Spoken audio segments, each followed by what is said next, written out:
अस्सलाम वालेकुम जी। मैं हूं सरदार मुराद इम्तियाज़ और आज का जो हमारा लेक्चर है वो है वाई स्टडी आईसीटी, यानी कि इंफॉर्मेशन एंड कम्युनिकेशन टेक्नोलॉजी का मुताला क्यों किया जाए, ये हमें कहाँ पर काम आ सकती है, इसका हमारे डेली लाइफ में क्या काम है।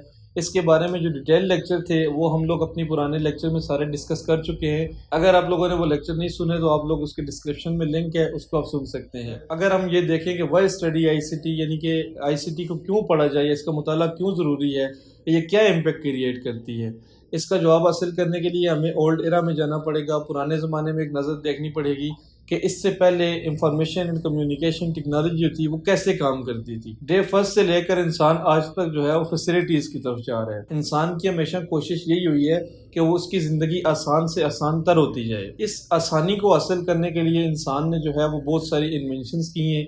इंसान ने अपनी ज़िंदगी को आसान बनाने के लिए, अपनी डेली लाइफ को आसान बनाने के लिए बहुत सारी ऐसी इजादात की हैं जिसने उसकी लाइफ के ऊपर बड़ा इम्पेक्ट क्रिएट किया है। और आने वाला जो दौर था उस दौर के लिए भी वो जो इजादात थी, एक नई चीज़ डेवलप करने के लिए उनके लिए बड़ी आसानी हुई है। अगर हम पुराने ज़माने में की बात करें तो आपने देखा होगा या आपने सुना होगा, हमने अपने बड़े आबा व अजदाद से सुना है कि पुराने ज़माने में जो लोग थे वो एक दूसरे को पैगाम भेजने के लिए मुख्तलिफ़ किस्म के सोर्सेज का इस्तेमाल करते थे। मिसाल के तौर पे वो पहाड़ पे चढ़ के ढोल बजाया करते थे जिससे एक ख़ास पैगाम जाता था लोगों तक। इसी तरह अगर उनके घर में फौतगी हो जाती है तो उसकी ख़ास निशानी हुआ करती थी जो वो एक्शन परफॉर्म किया करते थे। तो उनके जो करीबी लोग थे, मोहल्लेदार थे, गांव वाले थे, उनको पता चल जाता था कि इस घर में जो है कोई फौतगी हुई है या कोई ऐसा मामला हुआ है, जिससे वो सारे वहाँ पर इकट्ठे हो जाते थे। इसके अलावा अगर हम देखें सोर्स ऑफ कम्युनिकेशन के अंदर, अगर एक बंदे ने अपने डेटा को भेजना है एक लोकेशन से दूसरी लोकेशन पे, तो वो एक कासिद घोड़े के ऊपर रवां करते थे, जिसको वो एक तहरीरी सूरत में ख़त हो सकता है या कोई तहरीर देकर पहुंचाते थे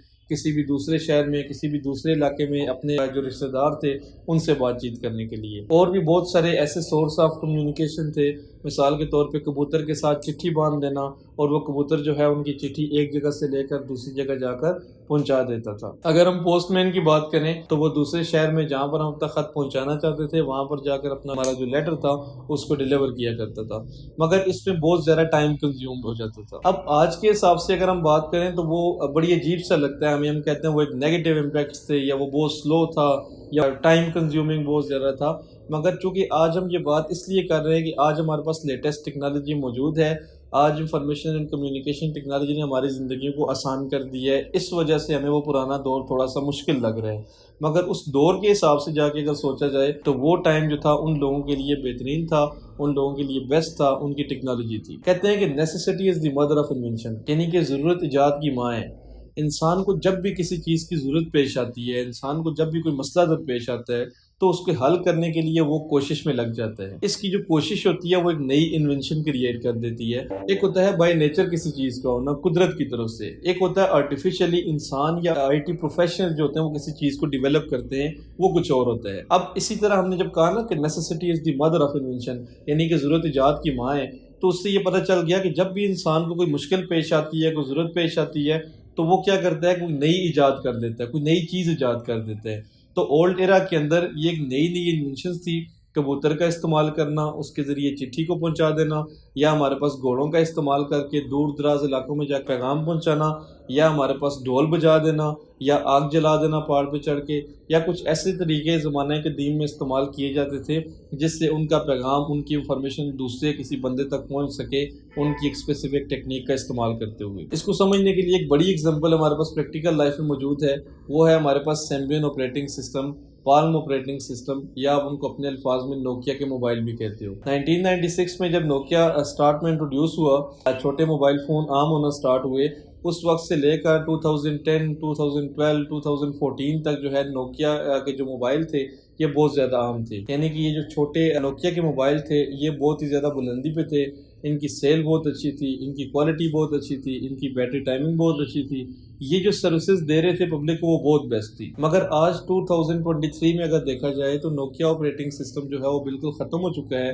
नोकिया के मोबाइल ख़त्म हो चुके हैं। Symbian operating system, Palm operating system तकरीबन आप कह लें ख़त्म हो चुके हैं, तो बुरा नहीं होगा, क्योंकि आजकल आपको नोकिया के मोबाइल किसी बंदे के पास नहीं मिलेंगे। बहुत कम तादाद में 1-2% ऐसे लोग हैं जो उनको इस्तेमाल करते हैं, या आपको किसी रिटेलर के पास, किसी मर्चेंट के पास जो है उसके पास आपको वो देखने को मिलेंगे।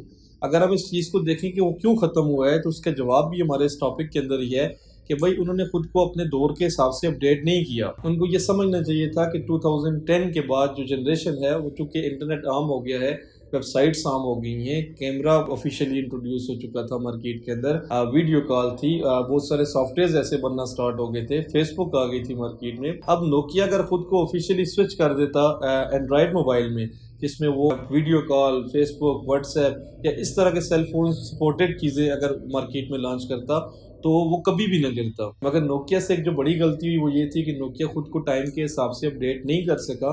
नोकिया को समझना चाहिए था कि पब्लिक की डिमांड क्या है। अब चूंकि लोग जो है वो बहुत एडवांस होते जा रहे हैं, उनकी डिमांड जो है वो एंड्रॉयड वाली थी, तो नोकिया ने खुद को अपडेट न किया। नोकिया की सेल जो थी वो बिल्कुल गिर गई, नोकिया बिल्कुल ख़त्म होने के बराबर हो गया।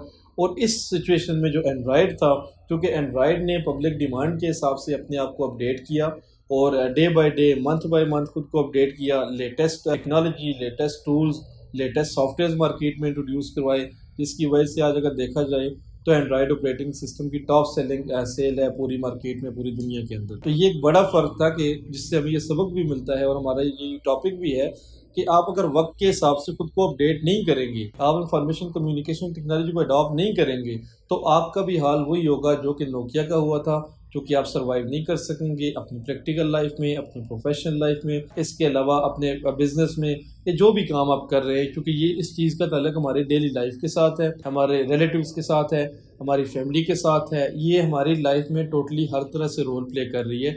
तो इसलिए इंफॉर्मेशन एंड कम्युनिकेशन टेक्नोलॉजी जो है ये सीखना ज़रूरी है, इसके टूल्स से नो होना आपकी ज़रूरी है, लेटेस्ट सॉफ्टवेयर को सीखना ज़रूरी है, उन सॉफ्टवेयर को चलाना, आप कैसे किसी भी चीज़ को क्रिएट कर सकते हैं, मेंटेन कर सकते हैं, एक कंप्यूटर को ऑपरेट करना प्रॉपरली आपको आना चाहिए।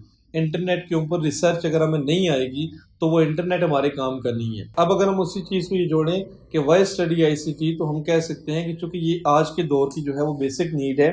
और अगर हम बेसिक नीड इसको इसलिए कहते हैं कि हमारी ज़िंदगी का हर पहलू जो है वो इंफॉर्मेशन एंड कम्युनिकेशन टेक्नोलॉजी के साथ जुड़ा हुआ है। अगर हम सबसे बेसिक चीज़ देखें तो वो हमारे पास है आज के दौर में कम्युनिकेशन। तो communication, information and communication technology हमें प्रोवाइड कर रही है। आप इजीली चैट कर सकते हो अपने फ्रेंड्स के साथ, फैमिली मेम्बर्स के साथ, रिलेटिव्स के साथ, और ये बॉर्डरलेस कम्युनिकेशन आपको प्रोवाइड करती है। तो ये एक बड़ा एडवांटेज है हमारे पास, एक बड़ा रोल है, ये एक बड़ी रीज़न है कि हम इसको क्यों सीखें। अगर आप इसको नहीं स्टडी करेंगे, नहीं सीखेंगे, तो इंफॉर्मेशन एंड कम्युनिकेशन टेक्नोलॉजी को अडॉप्ट नहीं करेंगे, तो वही बात होगी कि अपने आप को अपडेट नहीं करेंगे तो आप रह जाएंगे। इसके अलावा रिसर्च पर्पस के लिए भी हम इंफॉर्मेशन एंड कम्युनिकेशन टेक्नोलॉजी का बड़ा यूज़ करते हैं। अगर हम रिसर्च की बात करें, ऑनलाइन बिजनेस की बात करें, ऑनलाइन अर्निंग की बात करें, डिस्टेंस लर्निंग की बात करें, ई बुक्स की बात करें, क्योंकि आजकल किताबों से ज़्यादा लोग जो है वो पीडीएफ बुक्स को जो है वो प्रेफर करते हैं, स्पेस भी कम लेती है और आपके सेल फ़ोन में इजीली अफोर्डेबल भी है। तो ये सारी चीज़ें जो इनेबल हुई हैं ये हुई हैं इंफॉर्मेशन एंड कम्युनिकेशन टेक्नोलॉजी की मदद से। एक और इम्पैक्ट है हमारे पास इंफॉर्मेशन एंड कम्युनिकेशन टेक्नोलॉजी का, वो है वर्क ग्रुप कंप्यूटिंग का। यानी कि एक दौर, जिस तरह मैंने ओल्ड एरा की बात की कि लोग गाँव में रहते थे और एक दूसरे को पैगाम भेजने के लिए, बातचीत करने के लिए मुख्तलिफ ज़राए इस्तेमाल करते थे। एक जगह बैठता था, 10-12 बंदे बैठते थे, वो बातचीत करते थे। अब वही चीज़ रिप्लेस हुई है आज 2023 में। इस टेक्नोलॉजी के हिसाब से व्हाट्सएप के ऊपर ऐसे ग्रुप बनाए जाते हैं जिनको कहा जाता है work group computing and groupware. उस व्हाट्सएप ग्रुप के अंदर आपके जो रिलेटिव्स हैं वो बेशक दूसरे ममालिक से बात कर रहे हो, मगर उस ग्रुप के अंदर आप वीडियो कॉल पे भी कनेक्ट हो सकते हैं, आप अपनी राय का इज़हार कर सकते हैं। आप वो सारी चीज़ें फिजिकली अपीयरेंस आपकी नहीं होती, मगर आपकी वीडियो कॉल के जरिए आप किसी दूसरे को देख सकते हैं और अपने किसी प्रॉब्लम के ऊपर काम कर सकते हैं, जिसको हम लोग कहते हैं work group computing and groupware. तो लेटेस्ट टेक्नोलॉजी से मुराद लेटेस्ट सॉफ्टवेयर, इसके अलावा आपका कंप्यूटर, आपका लैपटॉप, आपका सेल फोन, आपका इंटरनेट को चलाना, उसके ऊपर रिसर्च करना, कम्युनिकेशन करना, मुख्तलिफ सोर्सेज का इस्तेमाल करके कम्युनिकेशन करना, चूँकि बॉर्डरलेस कम्युनिकेशन है, तो आप फ्री हो किसी भी बंदे से बातचीत करने के, उसको डेटा सेंड करने के, डेटा रिसीव करने के, क्योंकि इंटरनेट जो है वो एक बड़ा सोर्स ऑफ कम्युनिकेशन है। और इस चीज़ को अडॉप्ट करने के लिए हमें इंफॉर्मेशन एंड कम्युनिकेशन टेक्नोलॉजी की स्टडी बहुत ज़्यादा ज़रूरी है। आप अगर नज़र दुरा के देखें तो आज का कोई फील्ड, कोई जगह, कोई बिजनेस, कोई चीज़ भी ऐसी नहीं है जहाँ पर हमारे पास कंप्यूटर का, इंफॉर्मेशन एंड कम्युनिकेशन टेक्नोलॉजी का इस्तेमाल ना हो रहा हो। तो आज के दौर में, आज के एरा में, अगर आप सर्वाइव करना चाह रहे हैं, अगर आप बिज़नेस में आगे बढ़ना चाह रहे हैं, आप एजुकेशन में आगे बढ़ना चाह रहे हैं, आपने बच्चों को तालीम अच्छी देनी है, तो आपको इंफॉर्मेशन एंड कम्युनिकेशन टेक्नोलॉजी की स्टडी जो है वो ज़रूरी है। इसको अडॉप्ट करना पड़ेगा। अगर आप इसको अडॉप्ट नहीं करेंगे तो आप रह जाएंगे।